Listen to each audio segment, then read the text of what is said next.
Okay, welcome back. So P5.play has recently released a new update. So they've got a new feature called joints. So you can go ahead, if you look on the P5.play website, you'll see in the Learn section, they've got a new section of things called joints. Okay.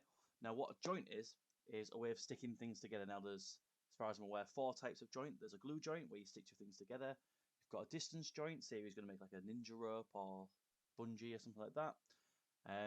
We've got a wheel joint, and what's the other one? Can we remember?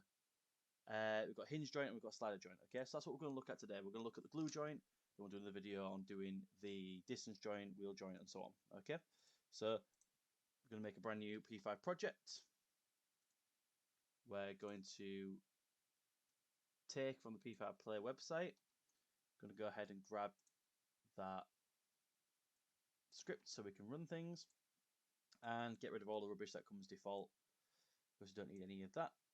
And let's just make the canvas a little bit smaller.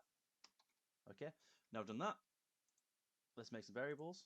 So let's have a player, let's have a block that we can move around, let's have a floor so we can walk, and then a variable to hold the joint itself. When we do that, we're going to add in some gravity, not gravity, gravity dot y equals 10, so that's like normal gravity.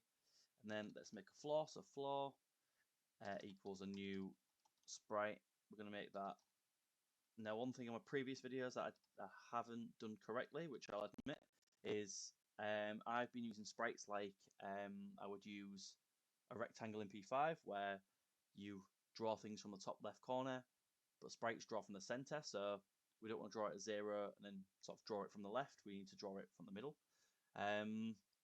We're going to make it the width of the page and then not very big. We're going to make that static, so that should run.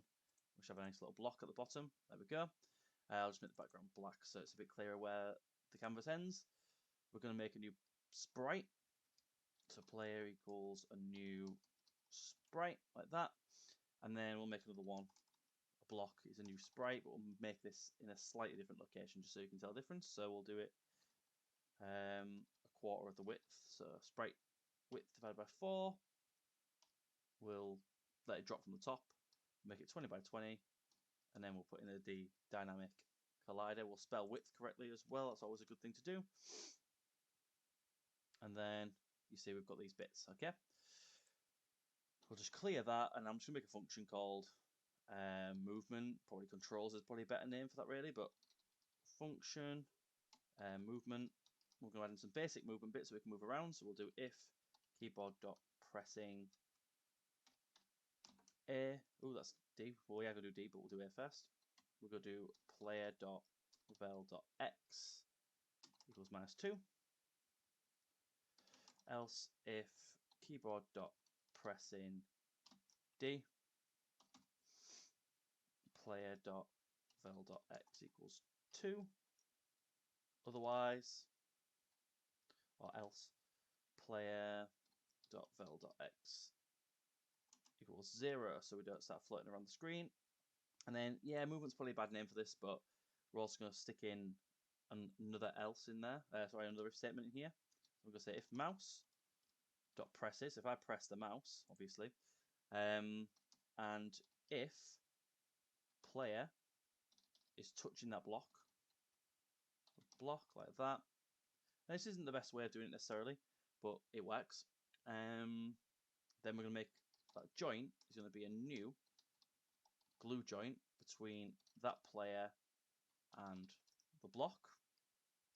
Otherwise, if I'm not colliding, essentially, and if I've got a joint, so player.joints.length is greater than 0, then I'm just going to get rid of that joint. Okay, so let's see how it works. So now I can move left and right, and then I can move it. But then if I click the mouse when I'm touching it, you see now it's stuck to me. Click it again, I've let go. Grabbed it, and I've let go. Okay, so I can push it off the edge. I've clicked it just at the right time, so it hasn't fallen off, and then that'll stick with me as well. Okay, so that's your joint. Obviously, there's a few different ways. I've been talking to the developer of P5.play on his Discord, so I do recommend you go onto that. He does help a lot, and he will add features if you think there's a good feature you can put in. And it's good for the plank bug. So if you go onto the P5 website and take a little look on collisions, there is an area somewhere where he talks about the plank bug. I genuinely can't remember where he put it though. Is it on overlaps? Nope. I'm sure it's on collisions.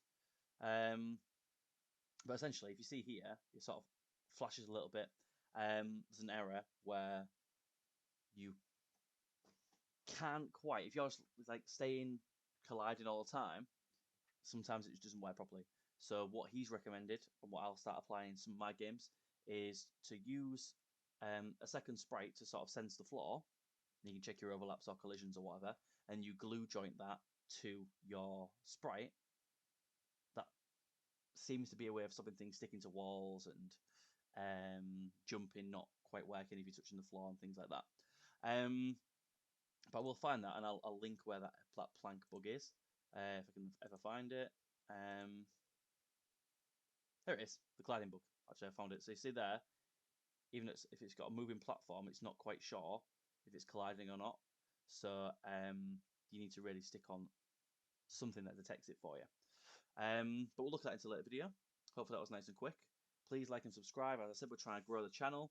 We're about 1,030, I think, today, subscribers. So if you can get some more views and give me some more subscribers, that'd be fantastic. Please check out P5.play website. Please check out his Discord, which is just here. And yeah, by all means, I'll see you in the next video.